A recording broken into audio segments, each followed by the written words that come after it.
Chapter 2. The Pool of Tears. "Curiouser and curiouser!" cried Alice. She was so much surprised that for the moment she quite forgot how to speak good English. "Now I'm opening out like the largest telescope that ever was. Good-bye, feet!"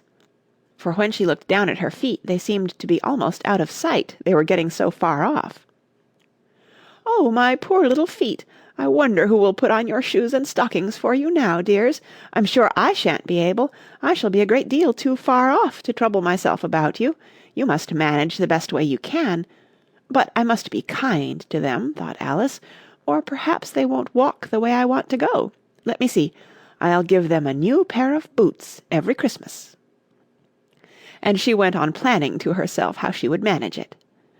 "They must go by the carrier," she thought, "and how funny it'll seem sending presents to one's own feet, and how odd the directions will look. Alice's right foot, Esquire, hearthrug, near the fender, with Alice's love. Oh dear, what nonsense I'm talking." Just then her head struck against the roof of the hall. In fact, she was now more than 9 feet high, and she at once took up the little golden key and hurried off to the garden door. Poor Alice! It was as much as she could do, lying down on one side, to look through into the garden with one eye, but to get through was more hopeless than ever. She sat down and began to cry again. "You ought to be ashamed of yourself," said Alice, "a great girl like you." She might well say this. "To go on crying in this way. Stop this moment, I tell you." But she went on all the same, shedding gallons of tears, until there was a large pool all round her, about 4 inches deep, and reaching half down the hall. After a time she heard a little pattering of feet in the distance, and she hastily dried her eyes to see what was coming. It was the White Rabbit returning, splendidly dressed, with a pair of white kid gloves in one hand and a large fan in the other. He came trotting along in a great hurry, muttering to himself as he came, "Oh, the Duchess, the Duchess! Oh, won't she be savage if I've kept her waiting!" Alice felt so desperate that she was ready to ask help of anyone, so when the rabbit came near her, she began, in a low, timid voice, "If you please, sir."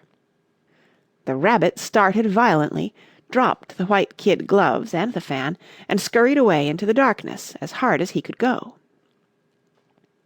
Alice took up the fan and gloves, and, as the hall was very hot, she kept fanning herself all the time she went on talking. "Dear, dear, how queer everything is today, and yesterday things went on just as usual. I wonder if I've been changed in the night. Let me think. Was I the same when I got up this morning? I almost think I can remember feeling a little different. But if I'm not the same, the next question is, who in the world am I? Ah, that's the great puzzle." And she began thinking over all the children she knew that were of the same age as herself, to see if she could have been changed for any of them. "I'm sure I'm not Ada," she said, "for her hair goes in such long ringlets, and mine doesn't go in ringlets at all. And I'm sure I can't be Mabel, for I know all sorts of things, and she knows such a very little. Besides, she's she, and I'm I, and, oh dear, how puzzling it all is. I'll try if I know all the things I used to know. Let me see. 4 times 5 is 12, and 4 times 6 is 13, and 4 times 7 is... Oh dear, I shall never get to 20 at that rate. However, the multiplication table doesn't signify. Let's try geography. London is the capital of Paris, and Paris is the capital of Rome, and Rome... No, that's all wrong, I'm certain. I must have been changed for Mabel. I'll try and say, how doth the little?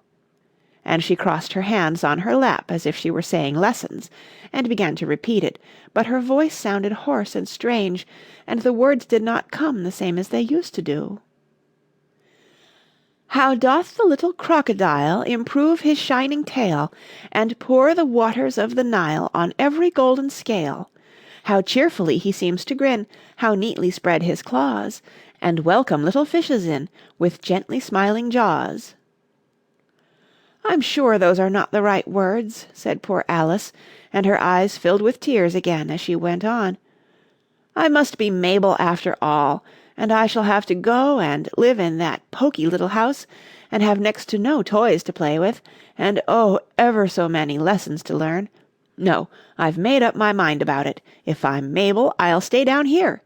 It'll be no use their putting their heads down and saying, 'Come up again, dear.' I shall only look up and say, 'Who am I, then? Tell me that first, and then, if I like being that person, I'll come up. If not, I'll stay down here till I'm somebody else.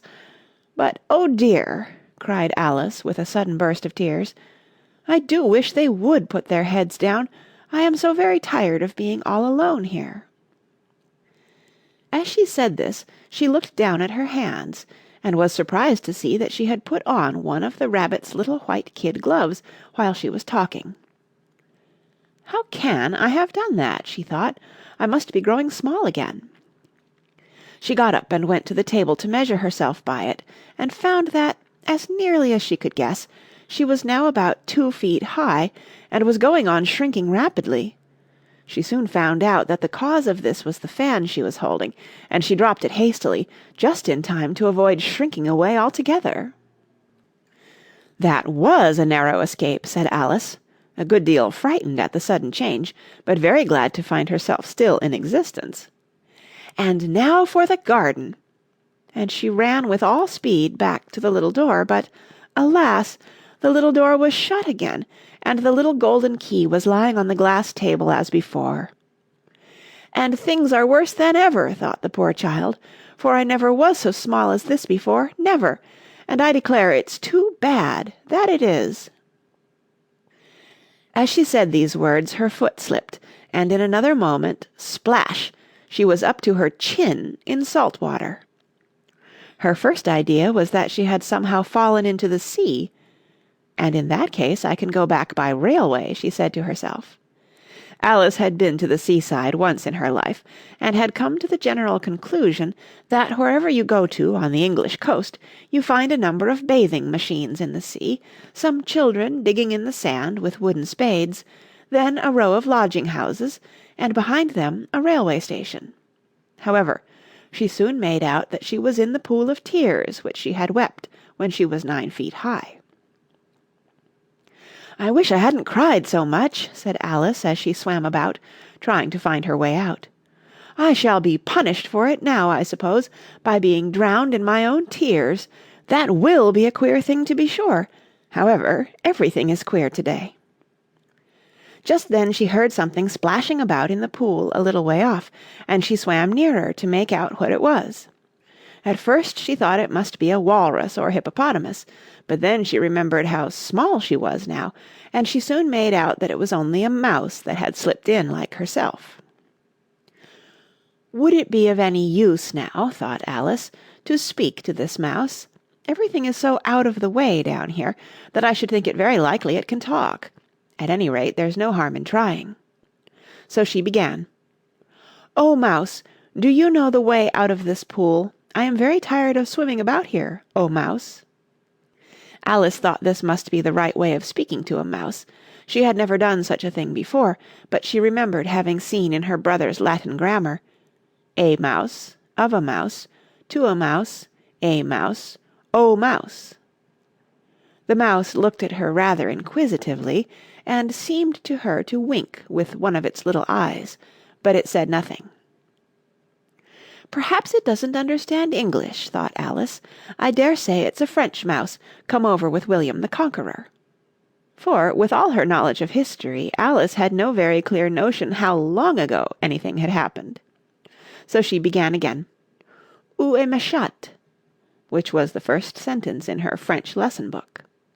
The mouse gave a sudden leap out of the water, and seemed to quiver all over with fright. "Oh, I beg your pardon," cried Alice hastily, afraid that she had hurt the poor animal's feelings. "I quite forgot you didn't like cats." "Not like cats!" cried the mouse in a shrill, passionate voice. "Would you like cats if you were me?" "Well, perhaps not," said Alice in a soothing tone. "Don't be angry about it. And yet I wish I could show you our cat, Dinah. I think you'd take a fancy to cats, if you could only see her. She is such a dear, quiet thing," Alice went on, half to herself, as she swam lazily about in the pool. "And she sits purring so nicely by the fire, licking her paws and washing her face, and she is such a nice soft thing to nurse, and she's such a capital one for catching mice. Oh, I beg your pardon," cried Alice again, for this time the mouse was bristling all over, and she felt certain it must be really offended. "We won't talk about her any more, if you'd rather not." "We, indeed!" cried the mouse, who was trembling down to the end of his tail. "As if I would talk on such a subject! Our family always hated cats. Nasty, low, vulgar things. Don't let me hear the name again." "I won't, indeed," said Alice, in a great hurry to change the subject of conversation. Are you fond of dogs?" The mouse did not answer, so Alice went on eagerly. "There is such a nice little dog near our house I should like to show you. A little bright-eyed terrier, you know, with oh, such long curly brown hair, and it'll fetch things when you throw them, and it'll sit up and beg for its dinner and all sorts of things. I can't remember half of them. And it belongs to a farmer, you know, and he says it's so useful it's worth 100 pounds. He says it kills all the rats and—" "Oh dear," cried Alice in a sorrowful tone, "I'm afraid I've offended it again." For the mouse was swimming away from her as hard as it could go, and making quite a commotion in the pool as it went. So she called softly after it, "Mouse dear, do come back again, and we won't talk about cats or dogs either, if you don't like them." When the mouse heard this, it turned round and swam slowly back to her. Its face was quite pale, with passion, Alice thought, and it said in a low, trembling voice, "Let us get to the shore, and then I'll tell you my history, and you'll understand why it is I hate cats and dogs." It was high time to go, for the pool was getting quite crowded with the birds and animals that had fallen into it.